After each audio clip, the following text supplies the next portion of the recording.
How's it going, guys? I appreciate you watching my videos. I promised you guys a tour, a toolbox tour, and I finally got caught up today on a bunch of stuff. So we're going to take a toolbox tour. Uh, these boxes here are just basic tools.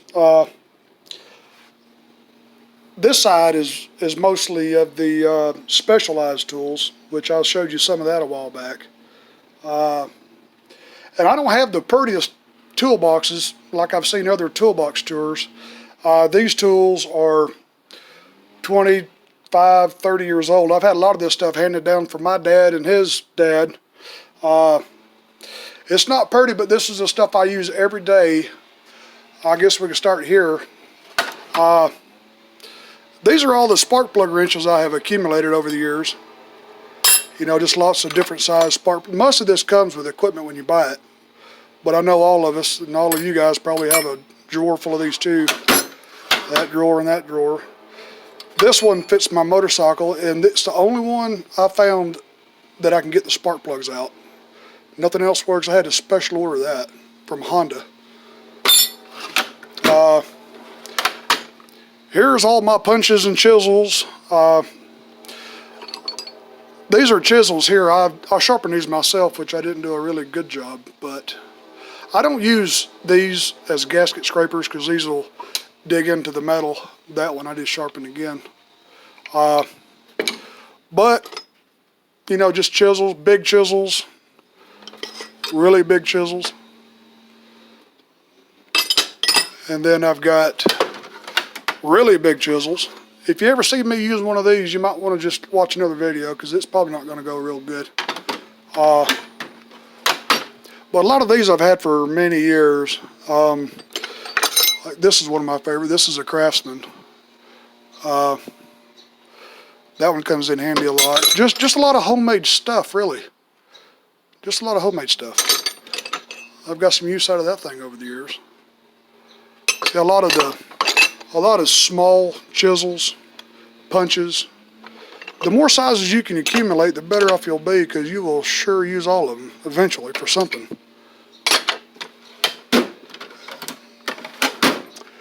Let's see, that's ink pens and just junk. Here's all my air tool fittings, my air chucks. This air chuck, I do not like to use because you can see the end of it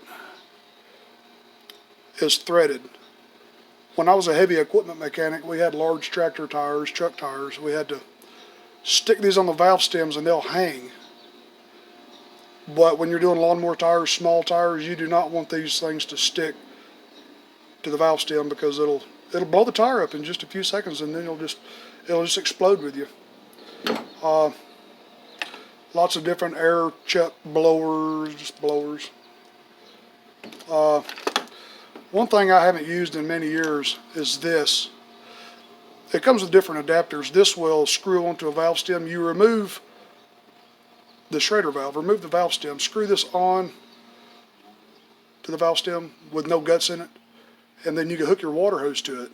We use these for large tractors because you have to fill the tires with antifreeze and water for weight, antifreeze so they don't freeze and break. But a lot of tractors need water for the weight and traction.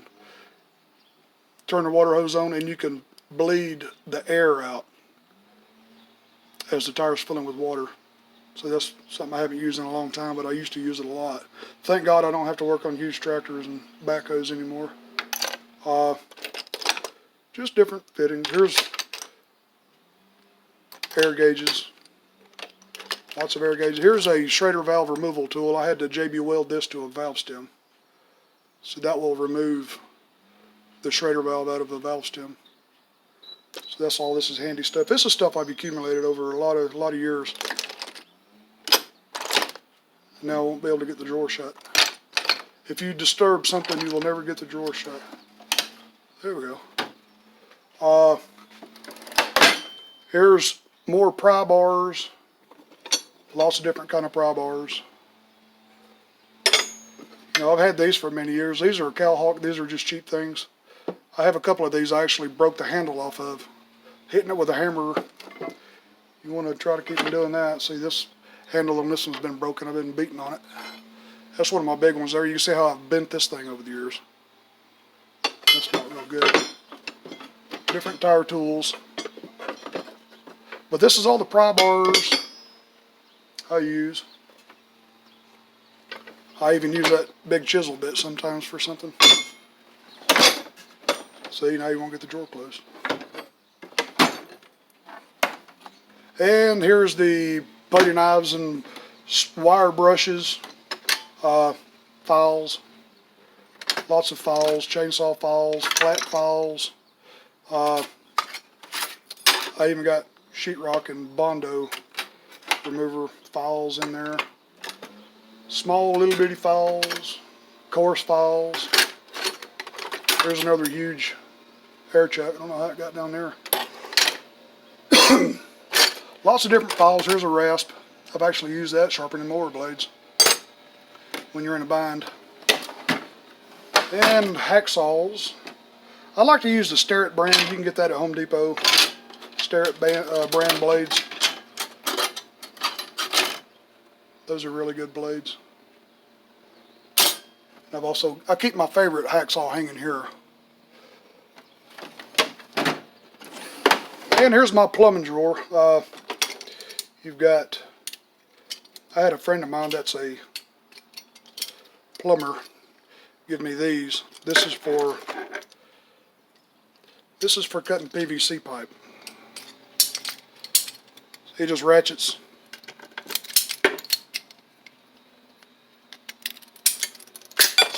It beats having to sit there with a hacksaw trying to do plumbing. But I keep all my other, I have to do a lot of plumbing repairs. I got a lot of spigots added for washing the equipment off out here, and sometimes they'll bust in the wintertime, so you got to know how to plumb. And here is my drawer. This is all my SAE end wrenches. I just got a lot of mixture of brands, and most of them are China, Roughneck. I got my Matco set at work. Here's some SK, just different box end, open end combination of just end wrenches. And then you got your brake line wrenches. Those are pretty handy as Craftsman. I hardly go in this drawer because I keep everything on the pegboard that I grab a lot. Some of this stuff like this I've had since I was in my early teens. Just stuff you'd never get rid of. All kinds of crazy stuff.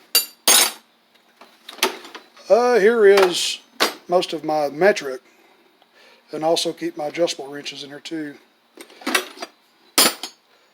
A lot of the stuff I've picked up over the years, this stuff in here has got to be 30 years old. And I bought most of this myself back in the day. Here's all my 1/2-inch drives, sockets, deep wells, shallow. Most of my wrenches are Craftsman. This is a Blue Point. This is a really neat swivel. This is one of my favorite tools. It comes in real handy. A lot of stuff, this poor snap-on wrench here, it's missing its guts. Here's another 1/2-inch swivel, Craftsman. SK, just a lot of mixture of stuff. I don't have a beautiful toolbox. Nothing is very shiny in here. I mean, everything is well used. You can't even tell what brand that is anymore. Another swivel. Here's another swivel. 15/16. The only sockets I have ever bought when I first started working on tractors was this set of Mac. I had to have a good set of impact sockets. I got, I think it starts at 3/8. It's a 1/2-inch drive. It starts at 3/8 and it goes up to 1 inch and an eighth. And I paid probably $300 for that back in the mid-90s, 94. Just Chicago Pneumatics is the brand I like. I get that at Northern Tool, Home Depot, Lowe's, anywhere. Ratchets, air hammers. This comes in real handy for removing pulleys. You can see the little point on there. That's really good for removing pulleys. Things that are rusted, frozen.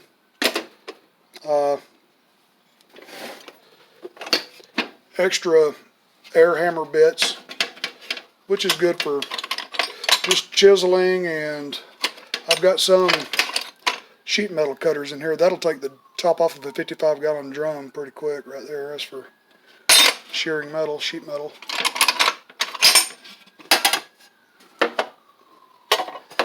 And let's see, what else do we have in here? This is, I'll tell you, all my toolboxes are so old it's hard to open and close the drawers. This is a descaler. You put this in your air hammer and you can knock the rust and the dried concrete off of your mortar mixers and concrete mixers, so you can replace the blades in mortar mixers and the paddles and stuff, and you can descale and really knock a lot of concrete and rust off of things with that. That's a video in itself right there. That's a monster.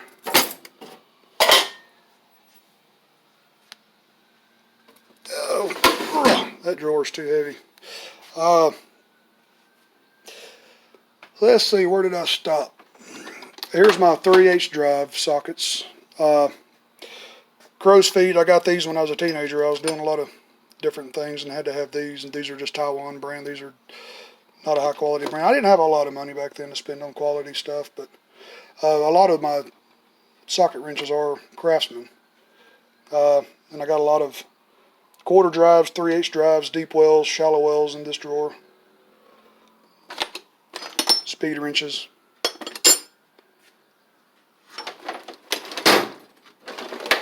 And these are just drivers, hex drivers. I got a lot of Torx drivers in here. But I keep most of these on the workbench, so I got little holes drilled in the boards so I can just grab them. And these are some of the hammers I go to most. This 3-pound sledge, I use that, a pretty good bit. That's one of my go-to hammers. And I made this hammer back in the early 90s. I broke a fiberglass handle off of it, and I just took a pipe, welded it on there, put a bicycle handle grip on it. So that's pretty good. You got a rubber mallet, then you've got a brass mallet, and that poor thing right there, it's been in there for about 20 years. I'll put a new handle on it one of these days.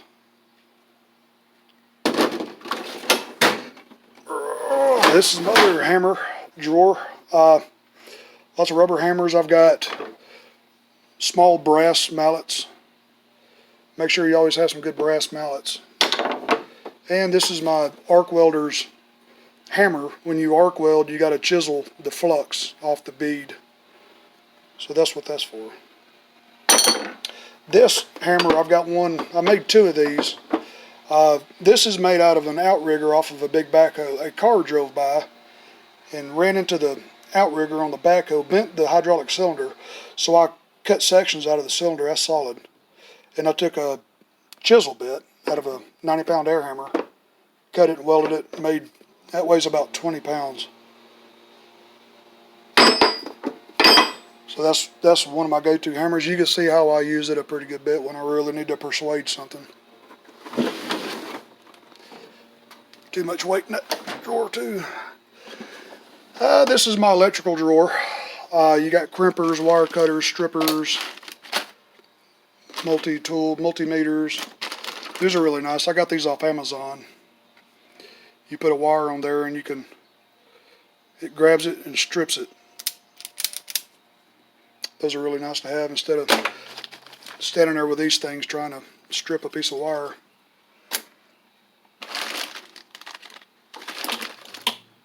This is this is a continuity tester. It's got batteries in it.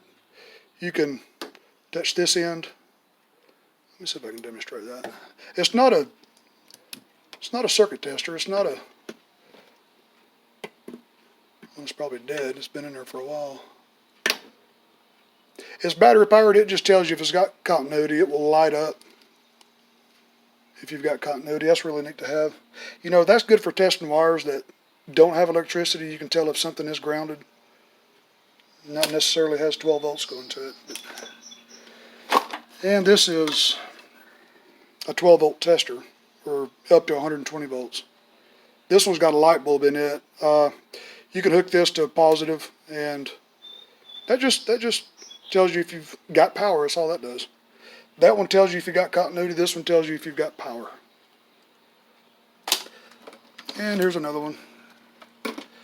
And a lot of these leads right here, these are very handy when you're working on something and you're testing electrical switches. It's just alligator clips, jump out safety switches and things to diagnose and troubleshoot.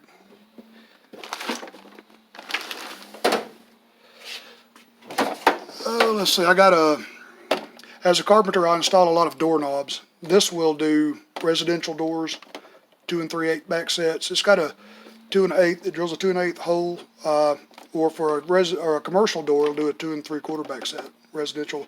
And that's a label maker. I'm going to have to start using that. I keep forgetting where I put things. I got that at Lowe's. This is really nice. It makes those labels. Matter of fact, Mother bought her one too, and she bought me one. That's really nice to have. You can make different fonts. And these are mostly clamps. Miter, hand miter saw, wood clamps, caulking guns, things like that. This small side box. These are all my automotive brake tools. This is for doing drum brakes. If you've never done drum brakes, don't. They're the most aggravatingest thing in the world. Thank God everything's coming out with 4-wheel disc now. Brake adjusting. This is for adjusting brake drums.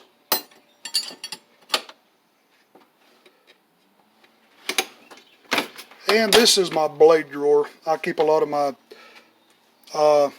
jigsaw blades, scroll saw blades, different styles of bandsaw blades, sawzall blades. I've always liked the Milwaukee torch, carbide, sawzall blades, razor blades. It's always nice to have a big pack of straight razor blades. I haven't dug through here in years either. So now that drawer won't close.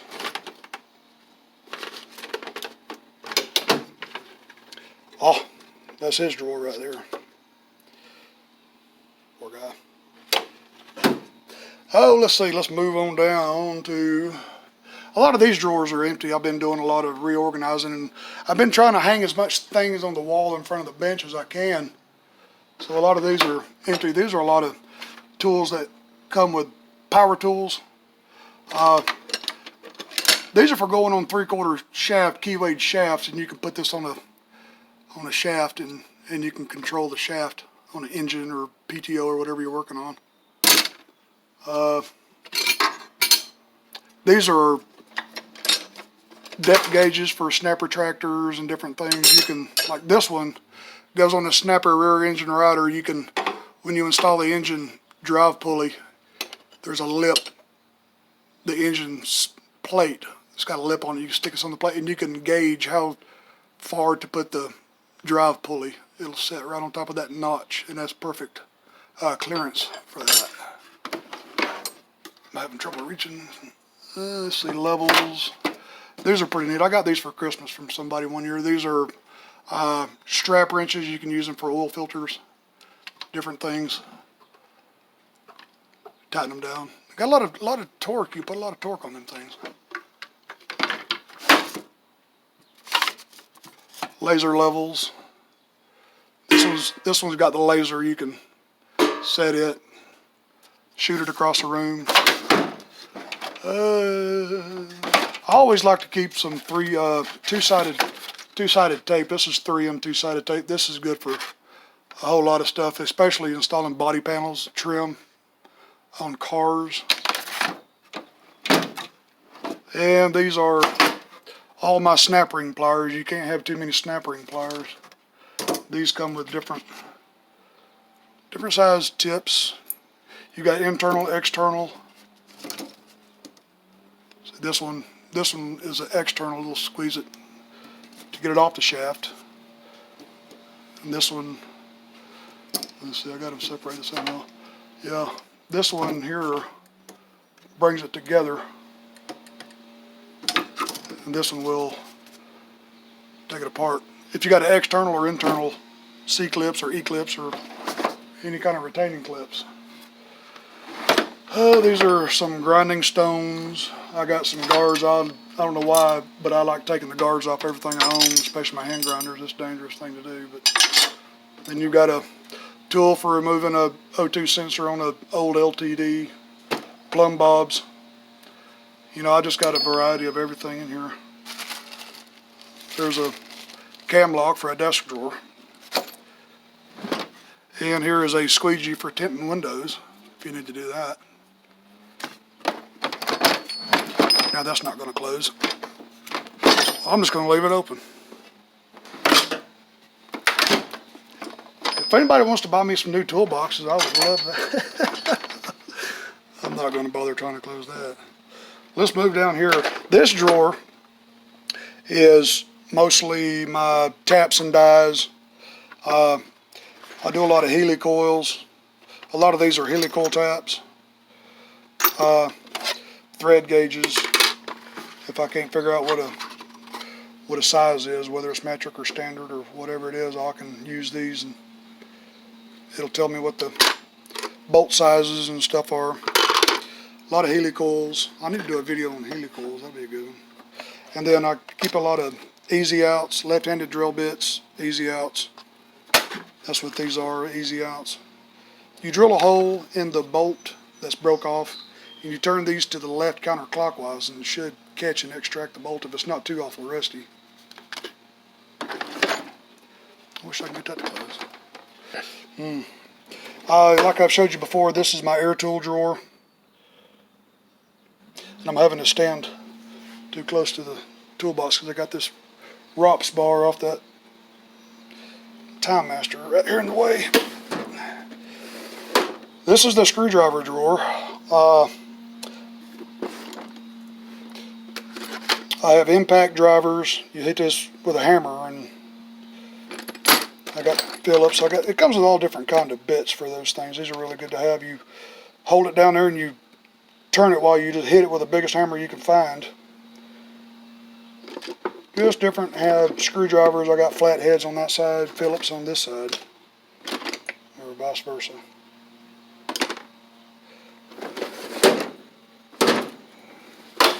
And pliers. I got the pliers drawers. I got needle nose, all kinds of needle nose, different styles, side cutters, flat chisel needles.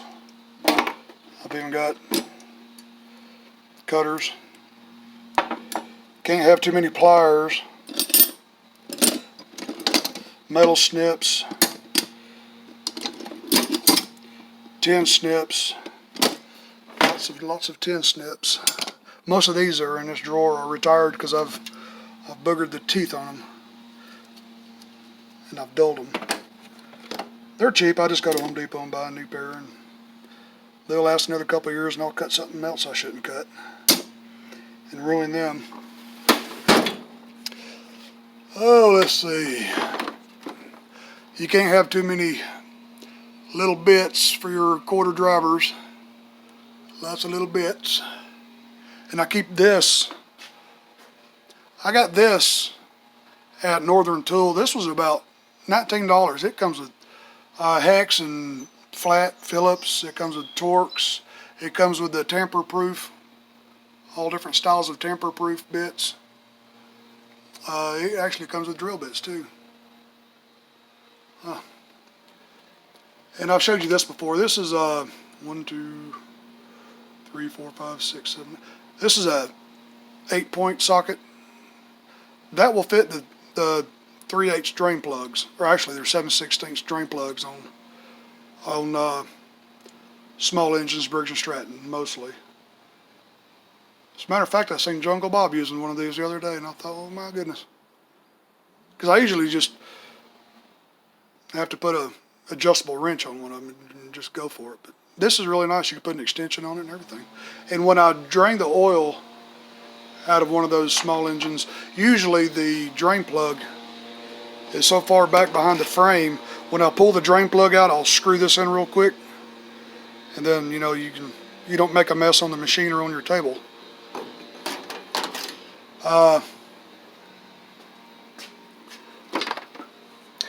Let's see, I've got compression testers. I'll show you these things. I bought this new off of Amazon, and you could probably see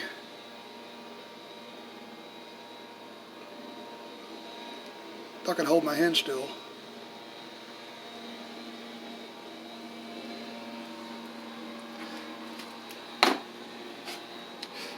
This is just a compression tester. It's got the different adapters for different size spark plug threads.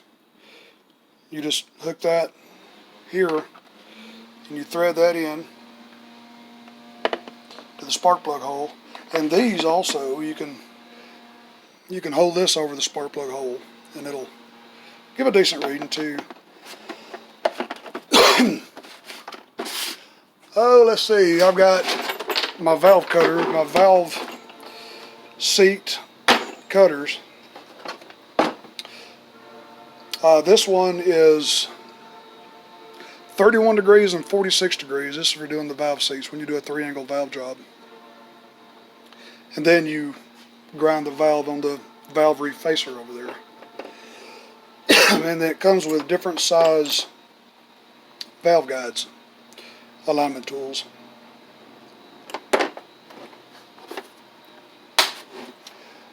And let's see, the valve spring compressors. These are the latest ones I bought. I got these from Amazon too. These are probably the best ones I've got. It's got the biggest distance. You can do automotive and you can do small engines or anything with these.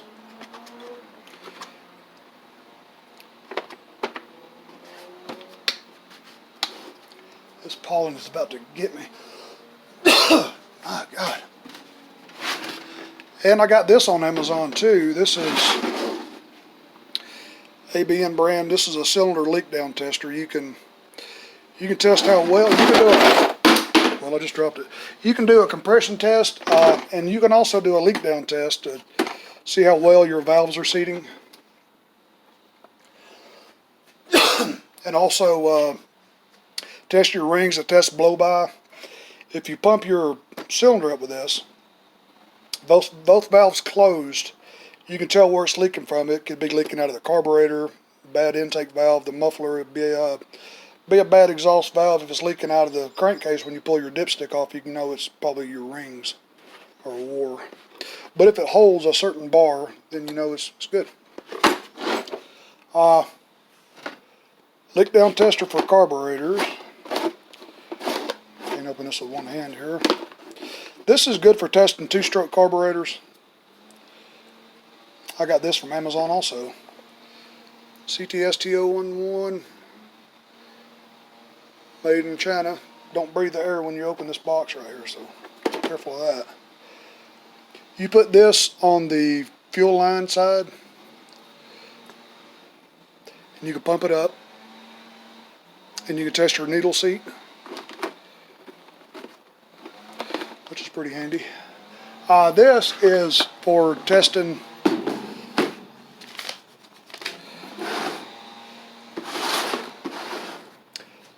This is a vacuum tester. You can use this for 2-stroke engines. You test the crankshaft seals, piston where the cylinder mounts to the block. It just tests for leaks. You can set this to vacuum or pressure. And this was through Amazon too. This one's a Mighty Vac, which is a really good brand. I paid probably $150 for this. It comes with a kit. You can actually bleed brakes with it if you're by yourself. I bought one of these from Stihl back in the early 90s and I ruined it bleeding brakes. So I don't recommend using these for bleeding brakes. Comes with different sized tips. What you do is you remove the carburetor and you remove the muffler, and then you put blocking plates on them. This goes in place of the carburetor, and this is where you hook the hose for the vacuum tester. And you loosen your muffler, and you put different block off plates. This is just rubber. I made these by hand, and I just broke that one. That's old. See, that's no good. That's why I go to the hardware store and buy this rubber. You can make your own muffler block-off plates. Just make sure the muffler is sealed. You can see where the indentions where I've used this before. And then you vacuum pressure test the cylinder crankcase, and you can soak the machine in any kind of Windex or any kind of soap, and you can see where it's bubbling on the crankshaft side, clutch side, and around the cylinder where it mounts to the cylinder where the crankcase, and you can see if it's leaking there. And this, I make my own gaskets, so this is something I haven't used in a while, but this is just different punches. It's very sharp around here. You can also take galvanized pipe, you can take sockets, you can just, anything you can use to make a nice sharp edge, and then you put it on that and you whack it with a hammer. I usually do it on this vise right here, and you can see how beat up I got that vise right there, and it'll really dull these edges, and sometimes you have to take a sandpaper or file, or if you're good enough, steady enough, you can sharpen it on your grinding wheel. Oh, let's see, what else can we look at? Hole punches. This is actually a leather punch, or actually this is a leather punch and a riveter, which it works good in lawnmower repair. This is also a valve grinding tool. Oregon and Stens sell this. I think they're kind of hard to get now. You put your valve in here and you set this angle, this cutting blade. That's a cutting blade. And it comes with this handle. You tighten this down over the end of the valve, and you turn it, apply light pressure, and you can actually reface the valve with it without taking too much off the valve. So that's really nice to have. This is probably $75, and I paid hundreds for that snap-on machine over there. Which that snap-on machine is automotive. It doesn't do small valves from 5 horsepower down. And these are the valve guide lapping reamers, valve guide reamers, different sizes for different engines. I don't know if you can see the cutting head on that. Lots of different sizes. Some are used and some have never been used. This one's still in the package. There's another block off plate. If you can block off the carburetor, or you can block the carburetor and you can go in through the muffler to pressurize the engine. That's handy too. Different size, different style block off plates. Small tachometers. This one doesn't work anymore, but I need to get me a new tachometer. I'd like to get a Echo brand tachometer. There's no maintenance binder. Oh, let's see, what else can we look at?